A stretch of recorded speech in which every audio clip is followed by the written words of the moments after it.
কমলিনীর হয়ে চন্দ্রকে উচিত শিক্ষা দিয়ে নিজের জায়গাটা বুঝিয়ে দিল বড় ঠাম্মি। হ্যাঁ বন্ধুরা, এমনটাই দেখা যাবে। তাই সম্পূর্ণ জানতে ভিডিওটিতে লাইক দিয়ে চ্যানেলটি সাবস্ক্রাইব করে দেখতে থাকুন। গল্পের শুরুতে দেখা যাবে নতুন কমলিনীকে ফোন করে। তখন কমলিনী ফোনটা ধরলেই নতুন বলে, বৌঠান, তোমার কাছে কি একটা চিঠি গেছে? তুমি চিঠি পেয়েছো? তখন কমলিনী বলে, কিসের চিঠি? তখন নতুন বলে, কোর্ট থেকে একটা চিঠি এসেছে, আমার কাছে এসেছে। তুমি ওই বাড়িতে পেয়েছো নাকি সেটা জানার জন্য ফোন করলাম। তখন কমলিনী বলে, না, আমি তো কোনো চিঠি পাইনি। তখন নতুন বলে, আসলে অন্য কারো হাতে পড়েছে কিনা তাও তো জানি না। অন্য কারো হাতে পড়লে তোমার হাতে তো আর সেই চিঠিটা আসবে না। তার জন্য আমার কাছে যে চিঠিটা আছে সেটা কি তোমার জন্য পাঠিয়ে দেব? তখন কমলিনী বলে, সেটা কি আবার বলতে হবে? তোমাকে বলো তো। তখন নতুন বলে, আমি জানি বৌঠান, কোর্টের ব্যাপারটাতে তোমার অনেক অস্বস্তি হচ্ছে, কিন্তু কি করবে বলো তো? চন্দ্র তো মিউচুয়াল ডিভোর্স দিতে রাজি হলো না, তাই এখন তো ওকে ওর সঙ্গে ফাইট করতে হবে। আর পরশুদিনই একটা ডেট পড়েছে। তখন কমলিনী বলে, কিছু তো করার নেই বলো, এখন আমাকে যা করার সেখানে গিয়ে করতে হবে। আমার তো হারানোর আর কিছু নেই। তবে আমার এটা ভেবে ভালো লাগছে যে ফাইনালি ওই লোকটার থেকে আমার মুক্তি পাওয়া হবে, মুক্তি পাবো আমি। তখন নতুন বলে, জানো তো বৌঠান, তোমাদের যে ডিভোর্সটা হচ্ছে তার মধ্যে আমি যে সবকিছু করছি সেটা ভেবে আমার খুব কষ্ট হচ্ছে। তখন কমলিনী বলে, কেন? তুমি কি চাও? যে আমি তোমার বন্ধুর সঙ্গে সংসার করি? তুমি এটাই চাও? তখন নতুন বলে, না বৌঠান, এটা আমি চাই না। তবে আমি যে তোমার ডিভোর্সের কারণ হয়ে দাঁড়াচ্ছি, তোমার সবকিছু করছি, সেটা ভেবে আমার খুব কষ্ট হচ্ছে। তখন কমলিনী বলে, তাহলে তুমি চাইলে এই ব্যাপারটা থেকে নিজেকে সরিয়ে রাখতে পারো, আমি কিছু বলবো না। আর কাকুমণি তো আছে, কাকুমণি তো সবকিছু করছে। কাকুমণি যেমন আমার পাশে আছে, তুমিও তো তেমন আমার পাশে আছো। তখন নতুন বলে, না না বৌঠান, আমি আছি তো। আমি তোমার পাশে থাকতে পারলে আমি নিজেকে ধন্য মনে করি, সেটা তো তুমি জানো। তখন কমলিনী বলে, তাহলে তাহলে কেন এই কথাগুলো বলছো বলো তো? কেন বলছো? আসলে এই লোকটার থেকে যে আমি ফাইনালি মুক্তি পাবো সেটা ভেবে আমার খুব শান্তি লাগছে, কিন্তু আমাকে যে কোর্টে যেতে হবে সেটা ভেবে একটু অস্বস্তি হচ্ছে। তখন নতুন বলে, কমলিনী, তুমি সেটা নিয়ে একদম ভেবো না, একদম না। তখন কমলিনী বলে, আচ্ছা, এসব খরচগুলো তো কাকুমণিই দিচ্ছে, তাই না? তখন নতুন বলে, হ্যাঁ, এই একটা ব্যাপার, যে ব্যাপারে আমি কাকুমণিকেই সবটা খরচ করতে বলেছি। না হলে আমি যে দিতে পারছি না, সেটা আমার খুব কষ্ট হচ্ছে, জানো তো, খুব কষ্ট হচ্ছে। তখন কমলিনী বলে, এই খরচগুলো যদি আমি করতে পারতাম তাহলে আমার সবথেকে শান্তি লাগতো, আমার সবথেকে ভালো লাগতো।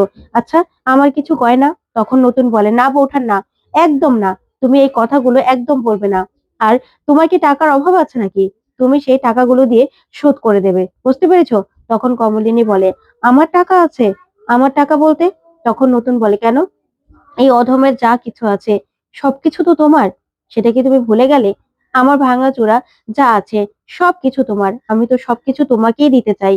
শুধুমাত্র পরিস্থিতির চাপে পড়ে তুমি নিতে চাও না, বা আমি দিতে পারি না। তখন কমলিনী বলে, হ্যাঁ, তাই তো তোমার থেকে হাত পেতে সবকিছু আমি নিয়ে যাচ্ছি।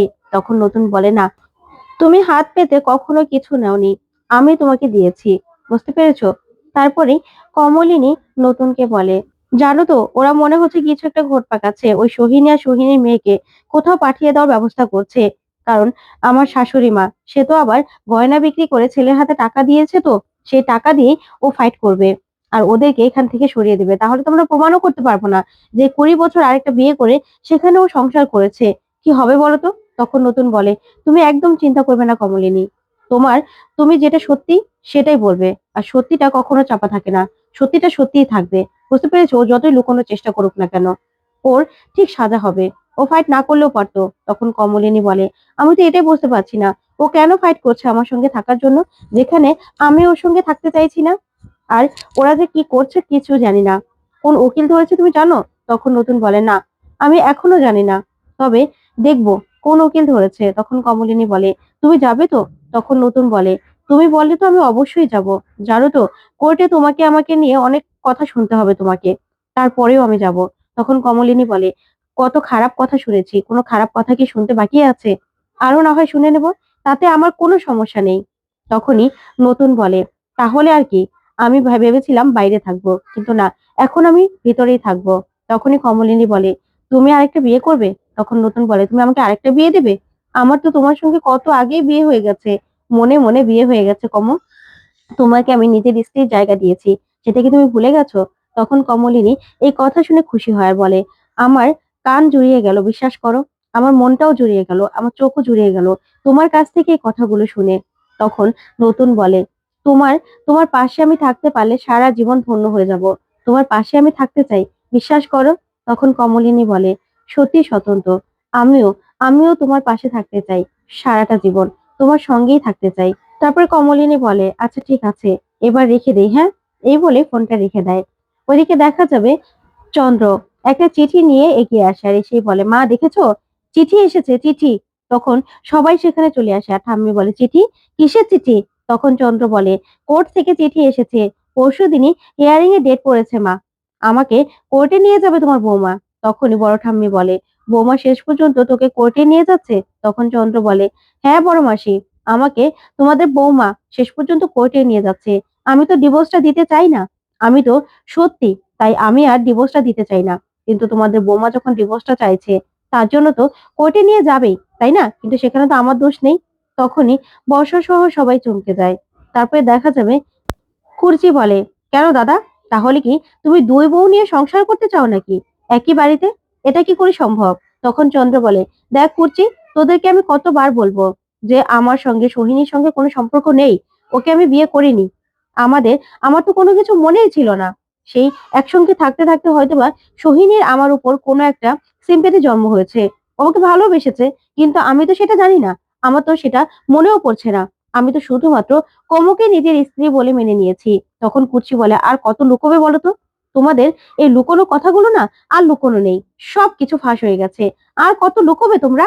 তখনই বাবিল বলে, শোনো বাবা, এসব কথাগুলো না বলা এবার বন্ধ করো। আর তোমাকে বাবা কতদিন বলতে পারবো সেটাও বুঝতে পারছি না।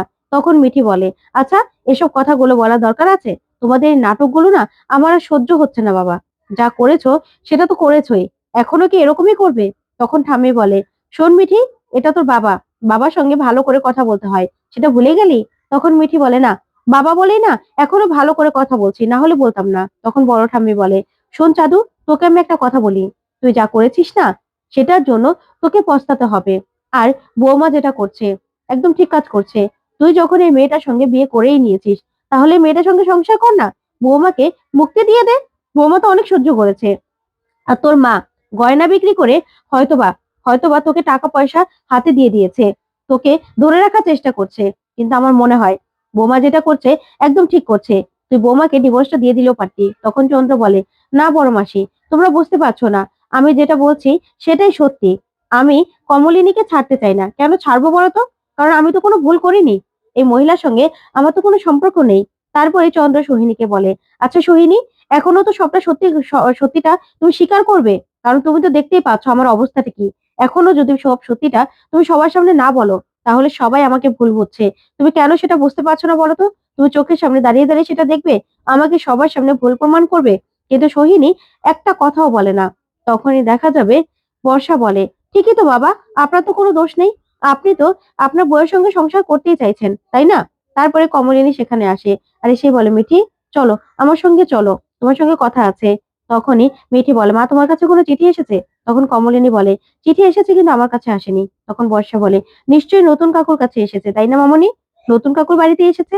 তখন কমলিনী প্রচন্ড রেগে যায় আর বলে, শোনো বর্ষা, তোমাকে সেই কৈফিয়ত আমি কেন দেবো? আর তুমি কে? তোমাকে তো আমি ছেলের বউ হিসেবেই মানি না। আর তুমি এত কৈফিয়ত চাও কি করে? তোমার মতো বেহায়া মেয়ে আমি একটাও দেখিনি। তখনই বাবিল বলে, ছাড়ো না মা, যে বেশি বাচাল কথা বলে সে ছোট থেকে এরকম হয়। এই মেয়েটা তো এমনিতেই বেয়াদব, না হলে কি এত কথা বলতে হতো নাকি? তখন কমলিনী বলে, না, কেন ছাড়বো? ওকে এত অধিকার কে দিয়েছে? ওকে তো আমি কোনো অধিকারই দেইনি আমার ব্যাপারে এত কথা বলার। ওকে কে অধিকার দিয়েছে ও এত কথা বলবে আমার ব্যাপারে? তখন বর্ষার একদম মুখটা ফ্যাকাশে হয়ে যায়। তারপর কমলিনী বলে, শোনো বর্ষা, একদম মুখ সামলে কথা বলবে আমার ব্যাপারে, একদম বাজে কথা বলবে না। তখন বর্ষা বলে, বাবা দেখুন তো, আমি এমন কি বলেছি একটা সাধারণ কথাকে মামনি কি করছে? তখন কমলিনী বলে, সাধারণ কথাটাও না তোমার বলার অধিকার নেই, বুঝতে পেরেছো? সেটা আমরা কোর্টে যাব না কোথায় যাব সেটা নিয়ে তোমার কোনো মাথা ব্যথার দরকার নেই। তখন ঠাম্মি বলে, শেষ পর্যন্ত বৌমা আমার ছেলেটাকে তুমি কোর্টে টেনে নিয়ে যাচ্ছ? তখন কমলিনী বলে, হ্যাঁ মা, আপনার ছেলে তো আর মিউচুয়াল ডিভোর্সে রাজি হলো না, আর আপনার ছেলের মতো তো আর আরেকটা বিয়ে করে বউ নিয়ে বাড়িতে উঠিনি, তাই না? এত বছরে আমি কিছুই করিনি। তখন চন্দ্র বলে, কমলিনী। তখন কমলিনী বলে, হ্যাঁ, দেখছি তোমার গলার স্বর বেড়ে গেছে, এত না কথা বলো না। তোমাকে কোর্টে নিয়ে যাচ্ছি, তার মানে ডিভোর্সটা আমি নিয়ে ছাড়বো। তোমার থেকে আমি ডিভোর্সটা নেব, মুক্তি চাই। তোমার সঙ্গে আমি একসঙ্গে থাকতে চাই না। তখন তো এই কথা শুনে চন্দ্র চমকে যায়। তখন কমলিনী বলে, শোনো, তুমি যতই তোমার দল ভারী করো না কেন, তুমি যত কিছু করো না কেন, তোমার মা তোমাকে গয়না বিক্রি করে টাকা দিয়েছে, তো সেই টাকা দিয়েই তো এই সবকিছু করছো। করো না, করো, কোনো সমস্যা নেই আমার। তখনই বড় ঠাম্মি বলে, কমলিনী, বৌমা, আমি তোমার পাশে আছি, আমি তোমাকে সমর্থন করছি। হ্যাঁ, প্রথম থেকে হয়তোবা আমি ব্যাপারটা সমর্থন করিনি, কিন্তু আমি এখন বুঝতে পারছি যে এই 20 বছরে অনেক কিছু পাল্টাতে পারে। আর তুমি তুমি যেটা একদম ঠিক করেছো, সেটা আমিও তোমাকে সমর্থন করছি। জাদু যেটা করেছে একদম ঠিক কাজ করেনি। তোমাকে, তুমি তোমার ছেলে মেয়েদের মানুষ করে নিয়েছো, কিন্তু আমার বোন লক্ষ্মী সেটাও বুঝতে পারছে না, ও ওর ছেলেকে মানুষ করতে পারেনি, তার জন্য ওর এই অবস্থা। কিন্তু ও বুঝতে পারবে, দেখো। তখন কমলিনী বলে, বড় মাসি, আপনাকে আমি অনেক সময় অনেক ভুল বুঝেছি, অনেক কথা শুনিয়েছি, কিন্তু আপনি যে এই সময় আমার পাশে আছেন, আপনি আমাকে সমর্থন করছেন, সেটাই অনেক। আমি আপনার কাছে সারা জীবন কৃতজ্ঞ থাকবো। তখন এই কথাগুলো শুনে চন্দ্র আর বর্ষা চমকে যায়। তো বন্ধুরা, কেমন লাগলো আজকের আপডেট? কমেন্ট করে জানাতে ভুলবে না। ধন্যবাদ।